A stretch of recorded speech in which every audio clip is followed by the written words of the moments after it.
Welcome to It Takes Two. I'm Blair. I'm Chris. And today we'll be talking about Love After Lockup, Season 5, Episode 33. I need y'all to subscribe, like, share, comment, all the above. You ready? I'm ready. Let's go. Okay, so I think we learned how to say Zariah's name today. So I think it's Zaria. So we've got Zaria and Troy up first. I call her Lost Cause, so okay. I already knew how to say her name. So they are, she and her family are still waiting outside the probation officer's office when Troy walks out. So the whole family is screaming, celebrating. They're all very happy that he is out. So they've been married for 3 years, but it's the first time that they've been out in the world as a married couple. Yeah. He has on an ankle bracelet, and it'll be on for 2.5 years. So that's why he got picked up by the probation officer, because they wanted to go ahead and put the ankle monitor on him, so there wasn't any detours or anything like that between getting the ankle monitor on him once he gets out of prison. Yeah, he probably would have went there himself, probably. Who knows? So Troy spent 7 years in prison. First time when he was 18, he was breaking into junkyards, commercial buildings. He took his freedom for granted when he was out before, but he's confident that he will not be in prison again. So the family prays before parting ways. Yeah. And Troy tells Zaria that she is the love of his life. She presents him with the money bouquet and the gifts, and he is very happy. Okay. I'd be happy too with all that money. So he can't wait to get some one-on-one time with his wife, if you know what I mean. So they get to the hotel. She's nervous about what the size of his package is going to be like. So she decorated the hotel room with rose petals, balloons, champagne. She says she spent like $300 on all this stuff. For that? Yes. So she shows him the private part steamer for both of them to use, so that way he can get all that jail stuff off of him. And I'm just like, can he just take a shower? Please. And this is a Yanni steamer. This is not something for men to use. So it was very awkward seeing him sitting on that, and he was like, I'm over here getting my booty hole steamed. I'm just like, pretty much. Yeah, and even he knew, like, I don't think this is for me. Yeah. Yeah. So she drew a bath for him, and she got him all in the tub and everything like that.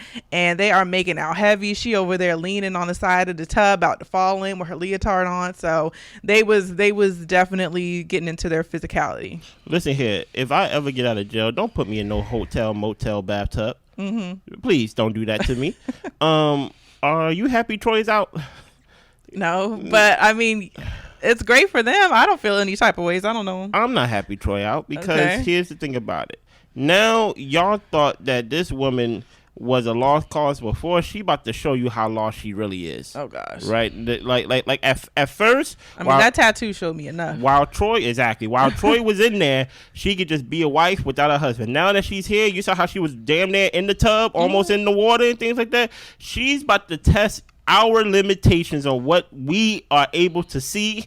How we gonna watch this girl deal with this guy? She over here talking about I know I taste good, I know you taste good, and things of that nature. She over here talking about it's the first time I get to see his male reproductive organ and things of that nature. And I'm just like, bruh, you know what's crazy? I expect the prisoner not to sound like a normal person. Yeah. The person that's been free doing all this stuff don't sound normal at all themselves. And they sound like they haven't been part of society, or they was kind of like off to the side, kind of isolated and weird off to themselves. She said she was locked up with him. You heard her. She said that. You heard her. She definitely did say that. You ready? Yeah. So I'm going to save Shante and True for last. So we are going to Julian and Christine. Okay. So he gives her phone, and apparently her mom sent her a message telling her to turn herself in on the day of the arrest. Yeah. So apparently her mom was a single mom, and she was raised by her great aunts and her grandmother or her great grandmother. So her mom didn't get her life together until she was 11 years old. And by that point, she didn't want to move in with her mom anymore. So they've had an estranged relationship since she was very young. So when she was having her drug problem, she was telling her mom that she had it so that way they could get her help. But instead, her mom decided to call CPS on her and got custody of her kids. Dude, you think the mother did the right thing on that? I feel like the mom should have done both.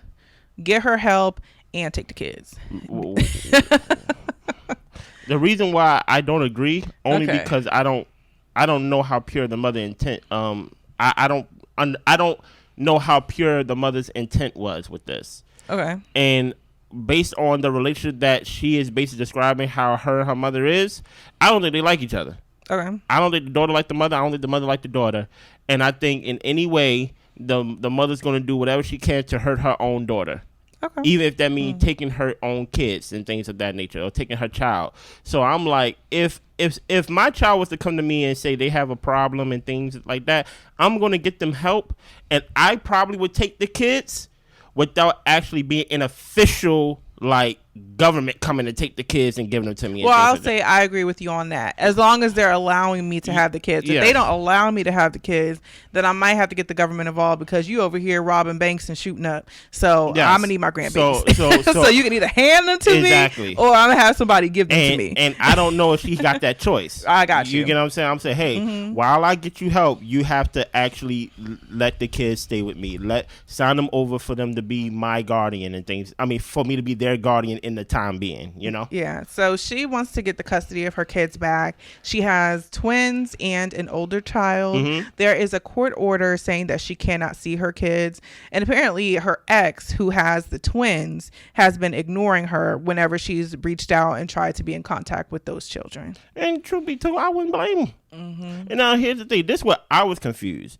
Because when Julian's the guy, right? Yeah. When Julian was explaining, I thought he said that there's a court order for her to see the kids, but she still can't see them and things like that. And that's when he said it's all confusing and things like that. No, it's so she cannot see the kids. Okay. Yeah.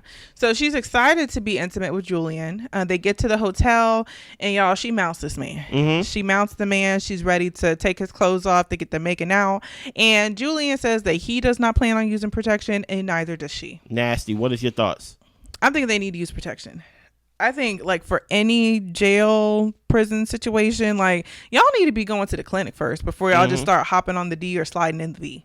Okay. That's what I think. But also in particular with the jail that she was in, where they said it's like the soft prison life, whatever like that. And the way that she's looking with her mouth twisting up and everything. I don't know how healthy Miss Thing is. I think we should just double check this stuff. Yeah. So yeah. About them two, I think she's nasty. How she basically telling this man, paraphrasing, that she gonna eat him alive. I'm like, oh no. I don't want to be eaten alive. Here's the thing, man. I understand why she's so horny and things of that nature, but at the same time, I always feel some type of way about people who like their first priority in the moment is not to go see their kids. And I understand she really can't see her kids and things like that, but I need to hear more of a plan and more of how you're going to basically make your life look as normal that you could get your kids back in your life. More than making sure that he got a cat book bag and like a banner and then like y'all got a room to have sex and protection or no protection. What are you going to do about your kids? You get what I'm saying? Is it even a good idea for you to see your kids? Who knows? I don't know. So we move on to Kim and Joey. Yeah. Kim goes to the cabin. She is going to be picking up Joey tomorrow. She's nervous about being intimate, showing her body. Her body has changed since the last time, they were teenagers and things like that, been together. Yeah. She's had babies. She's had a mom bod, C-section scars, all these types of things. So it's the next day. She's nervous. She's worried that he might go back to the street life. So all the things that the family was saying that she probably was suppressing in herself is actually coming to the head the day of the pickup. If she finds out he's on drugs, it is going to break her heart, and she says that she cannot do the drug thing. Wow. So she got him a new phone, and automatically she's setting up the share locations type thing.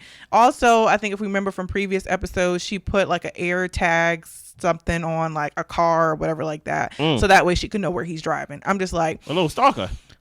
I'm like, you really do not trust this man. Why are you with him? So Joey has cheated on everyone he's dated, and that is a difficult thing for her to know because she's constantly waiting for the other shoe to drop when it comes to him. Okay. So she gets to the prison. Joey is released. They share a hug and a kiss. And Joey shares that he was pretty much hanging with the wrong crowd when he was 14, started selling drugs. He was in jail for 15 years. But Kim is his dream girl. She's caring. She loves him. He finds her gorgeous. He ends up FaceTiming his mom, and his mom is with her kids, which we know Kim has a good relationship with his mom because of church, and she's helped out with the kids even before they were a couple. Yeah. So she is super happy and excited for him to get home. Kim, you are a lost cause. You are a lost cause. Knowing that he cheated on everybody that he been with, you think you so special? How are you so special? You just basically told us about how you got body scars, C-sections, and things like that. You are very conscious about your body and things like that. So you can't be that special because everybody got that. You get what I'm saying? Most women have that. They are conscious about their body. So what makes you special, Kim, that Joey is not going to cheat on you and do what you know him to do? The person that you know him to be. That he ain't going to do it to you. This is what I mean when I say some people are lost cause, man. And Chris, don't say that. Chris, people are not lost cause. There's always a chance for people to come back and like redeem themselves. Not her, because she's seen it outside her family. She's seen it happen within her family. I think it was her cousin, right? Mm-hmm. So it's like, hey, Joey's been the same guy. He's been the only consistent one. And now you basically like, I'm waiting for other shoe to drop. Well, if you know there's another shoe to drop or to be dropped, why don't you just like why you got yourself in this situation? It makes no sense to me. But, you know, she's a lost cause. Yeah, for me, Kim has said a lot of the time that people can change and that she feels like Joey has changed. Mm-hmm. But I don't think that's something that you can say when a person has never showed you that they've changed. Yeah. All he's done is tell you whatever you've wanted to hear.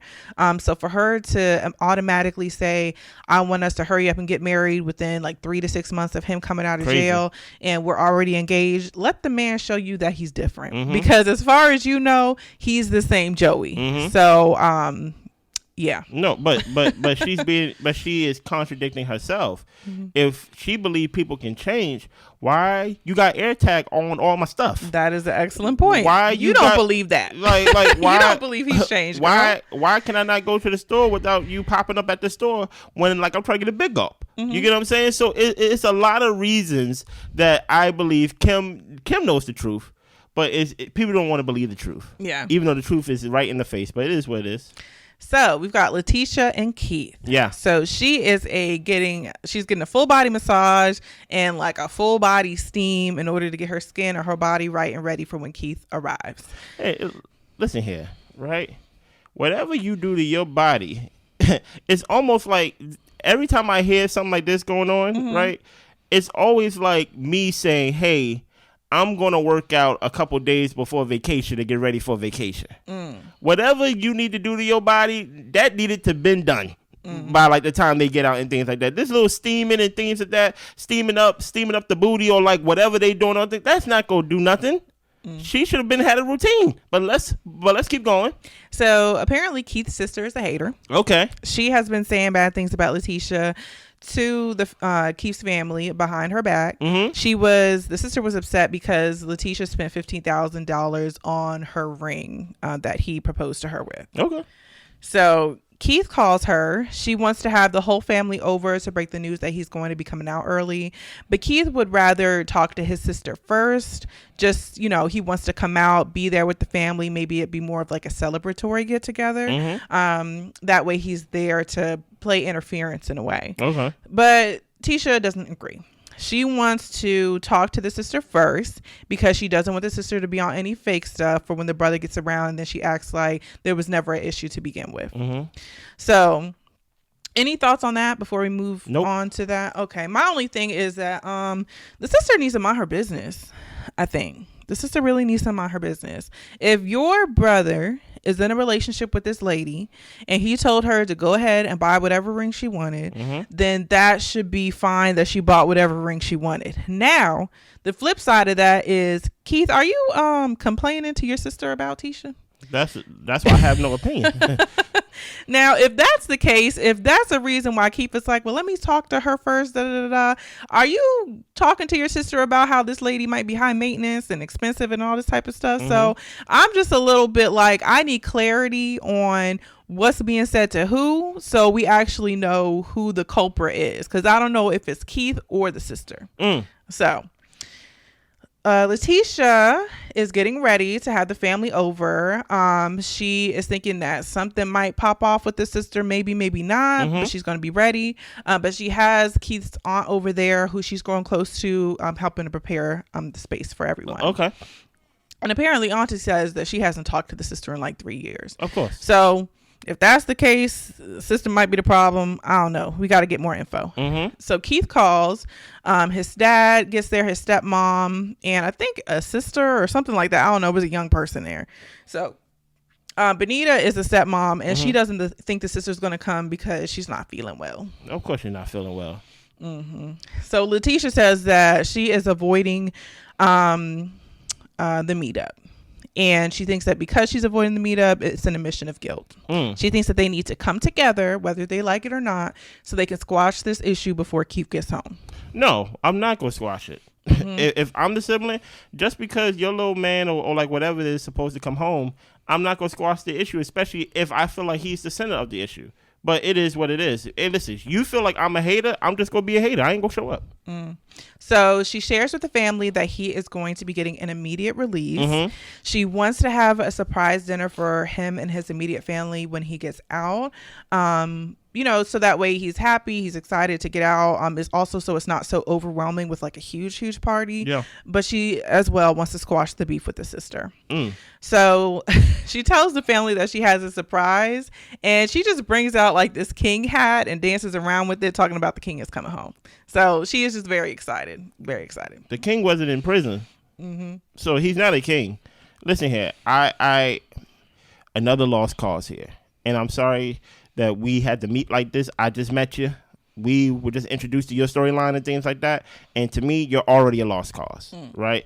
Because this is already grounds for just the cause confusion amongst the families already. So I'm like, with him coming home, I need to see more, definitely next episode when they show more about this Keith story, about how y'all supposed to function when he's home now, how everybody's supposed to get along, you know? Yeah. But I will say I appreciate Letitia's energy. Okay. I appreciate her effort of getting the family together and getting to know them even when he's away. She is his wife, so I think it's great that she is, trying to be a part of the family and be somebody that they can count on, somebody that they can like get to know on a personal level. So I just like all the effort she's making with the family, and I'm hoping that they reciprocate. I think the auntie is, which is nice to see. So we move on to Hope and Arthur. So Arthur does not want to camp in the truck tonight. He says too hot. It is hot. Hope says that Arthur was excited about the truck before his mom said her piece, and she thinks that the mom is already starting to have an influence on him. I don't think it's a hard thing to talk me off the ledge when it comes to me trying to sleep in it and I'm hot. Yeah. And especially in those trucks, like you have to keep your car on for like AC to work. So I don't think it was a hard thing to persuade me to get a room. And they in Texas, so it's hot. It's hot. She's wondering if the mom will eventually have an influence on him to get him to go back to Vegas. So she's like, all right. So she puts the truck into the parking lot or whatever, and then takes him back to the apartment. And I'm like, that was easy. Why didn't you go back to the apartment before? Exactly. I know. I was like, why was there a plan to stay in the truck? Well, maybe he said he really wanted to, but I'm just like, but that's because you said so. Like I will never say, oh, at most he probably said, oh, I can't wait to see your truck. And she probably was like, we freaking stay there. We freaking sleep there one night. He probably like, okay, cool. Like, what is he supposed to say? Like me, I would be like, I'm not sleeping in no truck. Yeah. But like whole time, I'm like, you got a place? They got a bed? They got AC? Yeah. Why are you overcomplicating this? Right. So she takes him just on a little tour of her apartment. Yeah. And she has a great view of downtown. Like he is just staring out the window, and I'm just like, she really does have a great view from her apartment. So she got him a sewing machine because he wants to be a designer. He would sew in prison just like as a pastime, and he appreciates how supportive she is. Nice. So, but now it's time to get busy. It is. And get down to business. So it's the next day. They enjoy their night together. Yeah. He said it was exhausting, but it was good. Oh, yeah. You will be tired, my boy. So they're lying in bed talking, and she's crying because she just hasn't been happy in a while. Yeah. She feels bad about ruining their relationship the first time by not fully giving them a chance, by not being faithful. And she's just really too happy to have him there. Arthur tells her that she shouldn't feel that way because he messed up too. So apparently she had his name or his nickname tatted on her booty. and he was supposed to get a portrait of her. She gave him $300 to get this portrait. Instead, he decided to get a rose. Hey, I like it. So Arthur was thinking that she would just forget about it. And he was just trying to save face because she asked him about it. Oh, did you get it? How does it look? Do you like it? He was like, yeah, I got it. It looks great. I'm going to go back for a touch up, get it finished, all this type of stuff. And she was like, you were really selling me on this lie. Yeah. Like, that's crazy. So Hope is upset because she defended him to her friends and family because everybody was telling her, girl, he took that money and ran with it. And now she's feeling like the dummy. Yeah, well, there's other reasons to feel dumb, but I wouldn't say the tattoo should be the selling point, you know? So she spent a lot of money on him. Her friends felt like he was using her. She's tired of them getting into it with each other, and she is just ready for them to be happy and peaceful. Yeah. She asked him who he's texting, and he says he's going to spend a couple hours with his mom. And she's just like, for what? Like, what are y'all going to do? Like, she's going to try to get you to go back to Vegas. And he's like, I'm not going to let her to get me to go back to Vegas. I'm just like, I don't know if I believe that, but okay. I would say this. You better go with him. You better go with him, because I think at any moment, I don't trust the mother enough to where she will send him back by himself. And if she does send him back, trust me, that is not going to be a couple of hour meetup. Yeah. Like, if he leave at 8 o'clock in the morning, you probably won't see him till 11 o'clock that night, because she go use the all hours of the day to convince this man to go to Vegas. And as crazy as it may sound, I think the mother should mind her business. I would agree. I think the mother, I think the mother's too early. I said, wait for it to fail, then go get your son. You get what I'm saying? But at this moment, you ain't come with no gifts. You ain't come with no sewing machine. You ain't come with no money and things like that. And I understand, I'm in jail. I did the crime. I should do the time. But I actually have somebody that took care of me, that is a lost cause, that see hope in me. You get what I'm saying? That want to invest in me. And then you going to say, I don't owe her anything? I do owe her a lot. Yeah. A lot that I cannot repay. So because I can't repay it, the least I can do is stay where she wants me to stay. You get what I'm saying? Like, going from one prison to like another. Yeah. You get what I'm saying? This one got a nice view of downtown Dallas. You get what I'm saying? What was your thoughts? I think that Hope has all the reasons and the rights to be worried. Of course. Yeah. And not just all because of Arthur, but because of the mistakes that she's made. I think she should have a little healthy bit of fear that at any point he might just be like, you know what? F it. Yeah. You know? But, you know, they said that they're past that. So hopefully they are truly past that. But with that being the case, and then also with the mom in his ear, I think having a healthy bit of fear is realistic. But I hope that Arthur proves to be as down and as committed as he says he is. But I'm a little bit concerned because you're over here talking about you got tattoos that you didn't get and stuff like that. I'm just like, are you just trying to say things just to appease her so you don't have to argue with her? Yes. Like, are you going to just one day up and ghost? Maybe. And not tell her because you didn't want to have the conversation? So that's the types of things that makes me not like worried for Hope, but just kind of like, I wouldn't trust his word completely. He just likes to tell you what you want to hear half the time. Facts. So Shante and True. Okay. Shante is pissed because it's the next morning and True is gone. So True is with his sister. Okay. Shante calls him and he keeps ignoring her calls. I saw him push the red button. True didn't tell Shante he was leaving because he's a free man. He is a free man. His sister gives him some jewelry. They go out to have some breakfast. They just kind of chilling, chopping it up or whatever. And the sister asks him, how is he really feeling about Shante? True thinks that Shante is happy that he's here. He says that she doesn't look at him when they talk.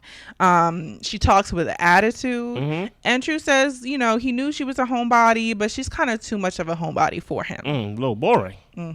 So True doesn't want to have to rely on her for everything. He loves her. He wants to be with her, but he is also trying to adapt to this free lifestyle.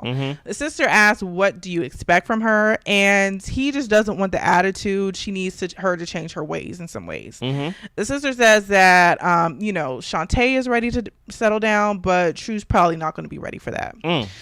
So True is asking about some girl, Tisha, which apparently was his sister's friend. And he's like, he never got pictures from her. She kind of ghosted him. So he's trying to figure out what's up with her. Shante says that True isn't even taking care of business like he's supposed to. He was supposed to wake up and call his parole officer. He didn't even do that today. Wow. So True gets back to the Airbnb. He asks her what's up. She says she's just chilling.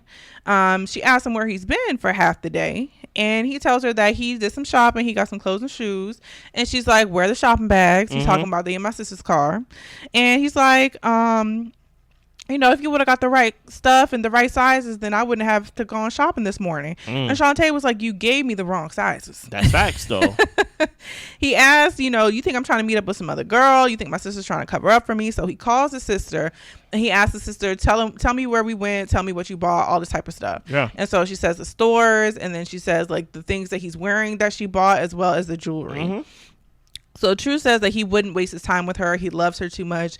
And he is just having a hard time getting her to talk. Like, he's like, I'm trying to get you to talk. You over here on your phone. You're not even looking at me, engaging in a conversation. Yeah. And Shante is saying that she is just annoyed. So he actually like takes her phone from her to try to get her to like look at him and have this conversation.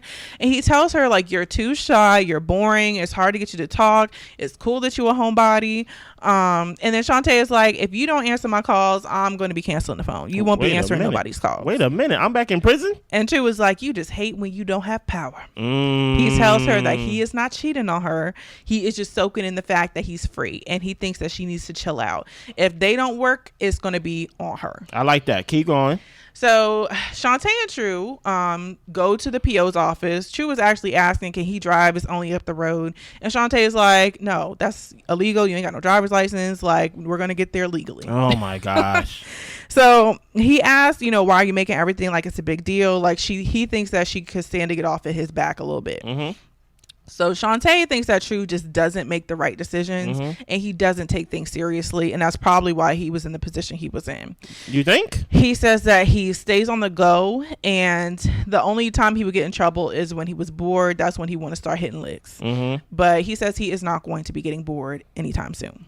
Okay. True says that she wasn't in there. He goes into the PO office to try to talk to the PO, but they weren't in there. And they told him to keep calling, but he says he's not going to keep calling.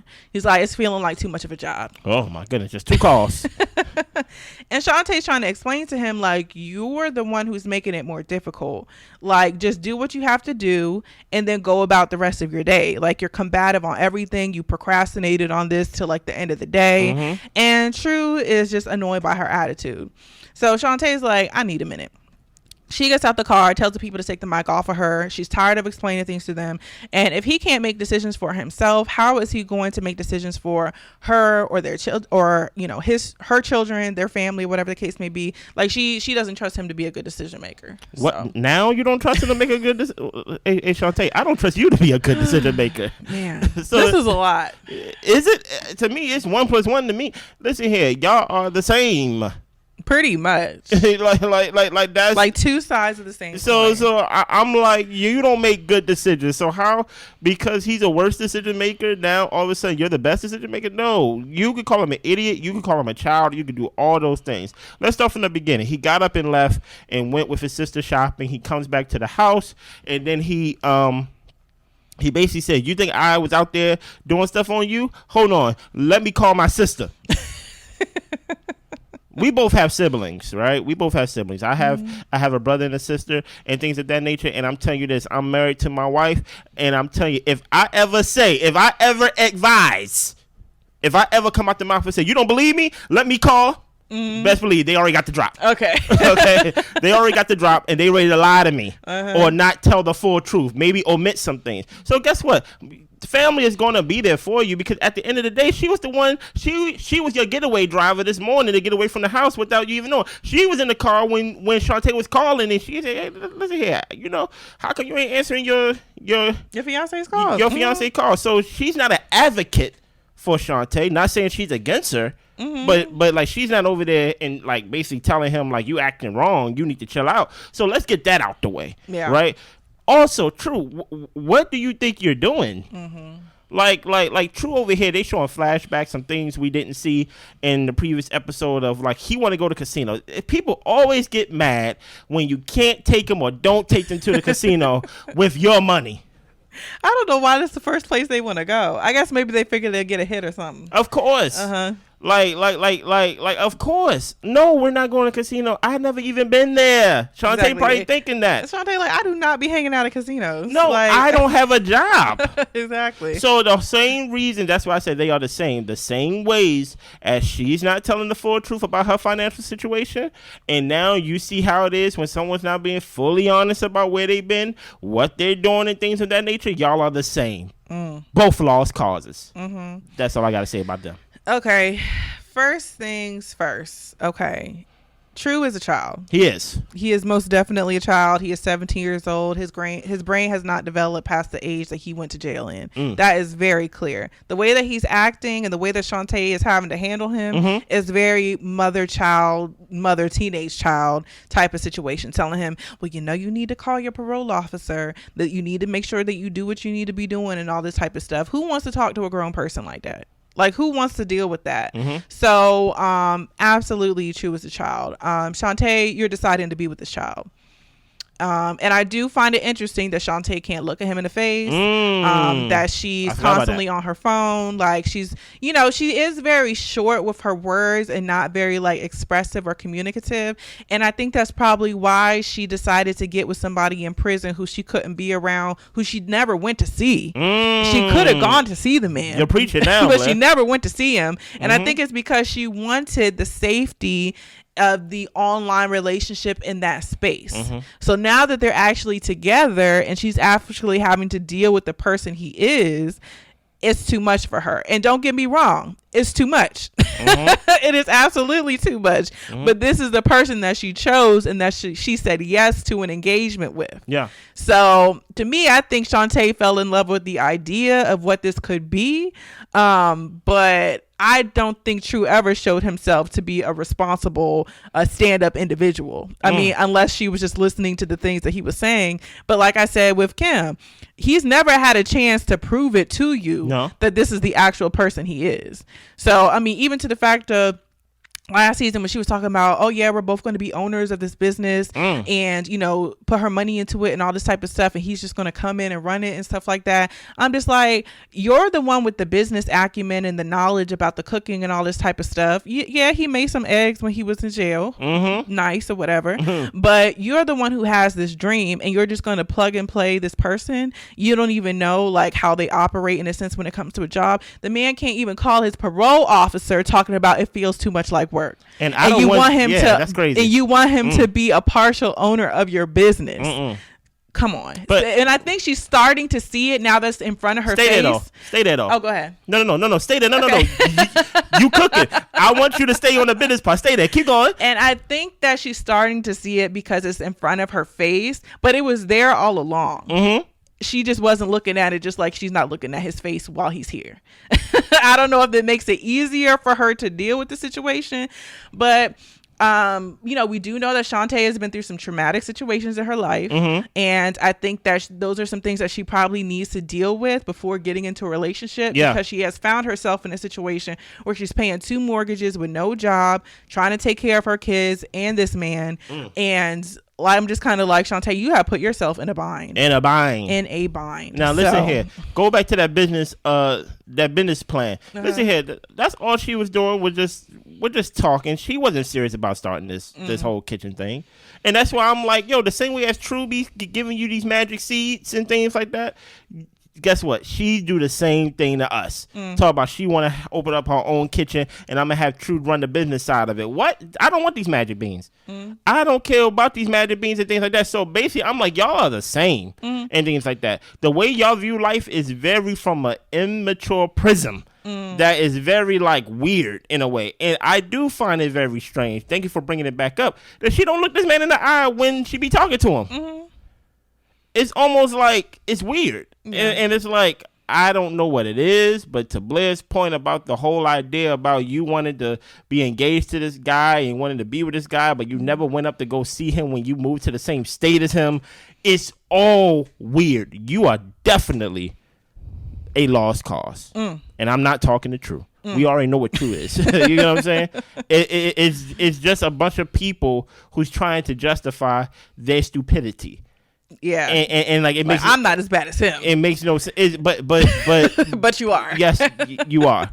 Anything else? That's all I got. I need y'all to subscribe, like, share, comment, all the above. We see y'all next week. Bye.